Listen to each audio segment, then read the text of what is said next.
O Espírito Santo atua no coração daquele que recebeu este milagre de Deus. Eu gosto deste assunto de uma maneira muito grandiosa. Eu gosto de falar sobre o assunto do Espírito Santo. Eu faço comparações, gosto muito de exemplos, vocês já ouviram isso, vocês já perceberam isso com certeza.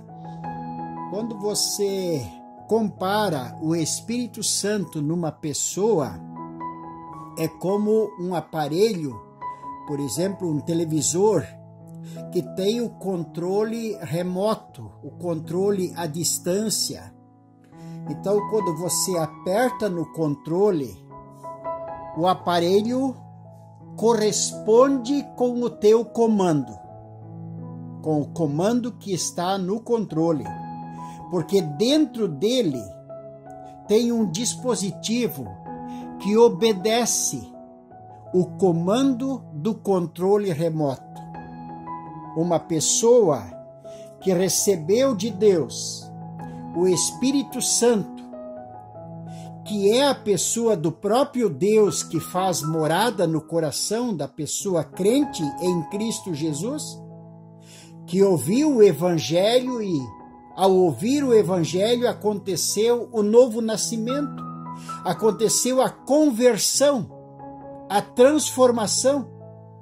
É bem semelhante com um aparelho que tem nele o dispositivo para obedecer ao controle remoto. Então, quando você aperta num verso bíblico, o Espírito Santo que está na pessoa, que está dentro da pessoa, no coração, na mente, na alma da pessoa, ele atende a palavra. Ele aceita a palavra. E ele vai corresponder com aquilo que está na palavra. Não é um esforço, não é uma obrigação um crente obedecer. É um desejo que nasce dentro dele. É um milagre que acontece. Ele não é forçado a fazer isso. Nasce nele o desejo de ser assim. Em Romanos 8,5 diz: porque os que são segundo a carne inclinam-se para as coisas da carne, mas os que são segundo o Espírito inclinam-se para as coisas do Espírito, para as coisas de Deus, para o Evangelho, para aquilo que Deus quer. Quem recebe o Espírito Santo pode se inclinar para as coisas de Deus. E quem não recebeu o Espírito Santo ainda que tenha grande conhecimento da palavra, mas o coração dele não consegue se inclinar. Quando a Bíblia dá um comando, não tem nele o dispositivo para a obediência, não corresponde. Isto é assim, simplesmente assim. Romanos 5, verso 5 diz: e a esperança não traz confusão, porque o amor de Deus está derramado em nosso coração pelo Espírito Santo que nos foi outorgado. O amor de Deus é aquele amor que nos é dado pela sua misericórdia e graça, que torna possível nascer em nós a necessidade de amar pessoas que não são amáveis, de se reconciliar com pessoas que nos machucaram, de fazer as pazes com as pessoas, com todas as pessoas, e de amar as pessoas assim como elas são.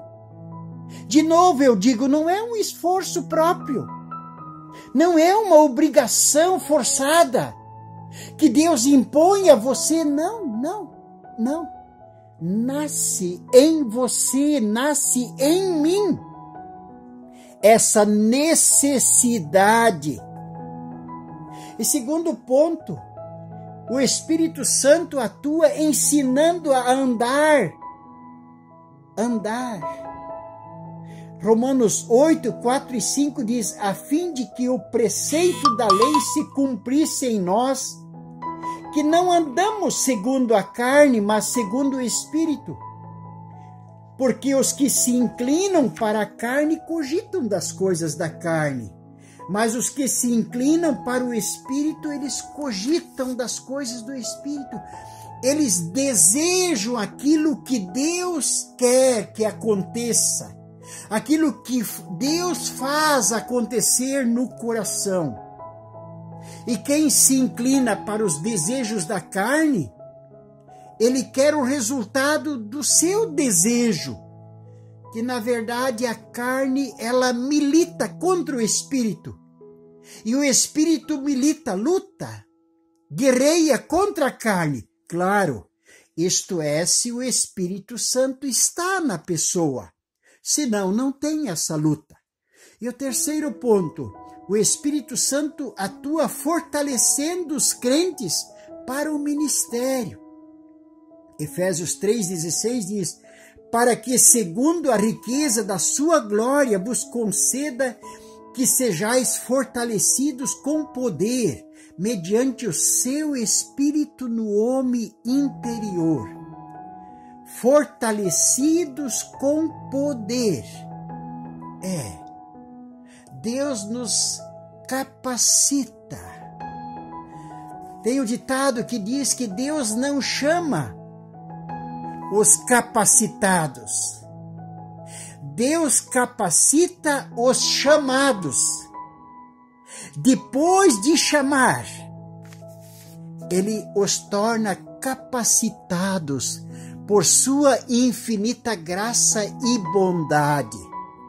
Claro, o que mais nós precisamos para o ministério é o amor de Deus, que vai ao encontro dos necessitados, dos sofredores, dos perdidos, dos errantes. Nós não precisamos muito conhecimento. A maneira para lidar com a situação, Deus dá no momento que nós vamos ao encontro do necessitado. Quarto ponto, o Espírito Santo atua assistindo os filhos de Deus em suas fraquezas. Pensa, Romanos 8, 26 diz também, o Espírito semelhantemente nos assiste em nossas fraquezas, porque não sabemos orar como convém, mas o mesmo Espírito intercede por nós com gemidos inexprimíveis. Veja, não é a força do crente que o mantém no caminho, não é a capacidade de suportar sofrimentos, não é a capacidade de se restaurar de novo, mas é Deus nele, é o Espírito Santo nele. E quando o próprio crente não consegue nem verbalizar, articular uma oração, porque a confusão toma conta da sua vida, daí o próprio Espírito Santo que está nele, ora por ele, a Deus, de maneira aceitável. Deus fala consigo mesmo a meu respeito. Se não fosse assim, querido irmão, querida irmã, ninguém permaneceria no caminho. Ninguém. E o quinto ponto diz, produzindo o fruto espiritual no crente. Gálatas 5, 22 diz, mas o fruto do Espírito é amor, alegria e paz, longanimidade, benignidade e bondade e fidelidade e mansidão e domínio próprio. São virtudes que não são da natureza humana. A natureza humana tem um amor egoísta. A natureza humana precisa de exercitar coisas muitas vezes muito erradas para sentir alegria. Precisa beber, precisa extravasar, precisa falar bobagens, precisa até mesmo se excitar muitas vezes para sentir aquele prazer, aquela alegria. E o Espírito Santo, ele dá essa alegria para a alma humana que nada nesse mundo dá, porque ela é uma alegria limpa. Quando se fala em energia limpa, que é a energia do sol, a energia do vento, que é uma energia limpa, você quer uma alegria limpa? Então se volte para Deus. Aí você tem uma alegria tão maravilhosa, que depois desta festa, dessa alegria que você recebe, você não está arrependido, você não está sujo, não está lambuzado, não fez bobagem, não machucou ninguém. Isso foi a graça, foi a surpresa maior da minha vida. Quando eu recebi essa graça e a longanimidade, a paz, sabe, da gente conseguir suportar com paciência dificuldades difíceis mesmo, e benignidade, bondade, mansidão, fidelidade. Pensa como nós estamos carentes de fidelidade, ser fiel. Fiel nos compromissos, fiel no matrimônio, fiel nos negócios, fiel nos relacionamentos. Pois é, a fidelidade é um fruto do Espírito Santo, não é um fruto de uma educação rija, de uma educação dura, de uma educação militar. Um militar pode impor a sua força, mas ele não pode fazer nascer dentro da pessoa o grande desejo de ser fiel. E sexto ponto, ele atua concedendo força para o testemunho. Atos 1, verso 8 diz: recebereis poder ao descer sobre vós o Espírito Santo e sereis minhas testemunhas. Queridos, nós não vamos testemunhar apenas de fatos que acontecem na vida de outras pessoas. Quando o Espírito Santo entra no nosso coração, nós experimentamos o milagre da libertação de pecados, o milagre da restauração, o milagre do livramento, o milagre da transformação, o milagre do apaixonamento pela Bíblia, do desejo grande de estar na igreja, do grande desejo de conversar com crentes que antes a gente fugia. E depois a gente quer conversar com crentes. Imagina, isto realmente não pode ser chamado de outra coisa a não ser um milagre. Isso não é uma coisa de aprendizado e ensinamento, isso é milagre. O que precisamos fazer para receber este milagre? Em Lucas 11, verso 13, o Senhor diz assim: ora, se vós sois maus, se vós que ainda sois maus, sabeis dar boas dádivas aos vossos filhos, quanto mais o meu Pai que está nos céus dará o Espírito Santo àqueles que lhe o pedirem. Querido ouvinte, querido irmão, querida irmã, querido amigo, eu quero nessa manhã mais uma vez conclamar, leia na sua Bíblia. Quando você lê na sua Bíblia, Deus vai despertar essa graça para a sua alma, Deus vai falar contigo.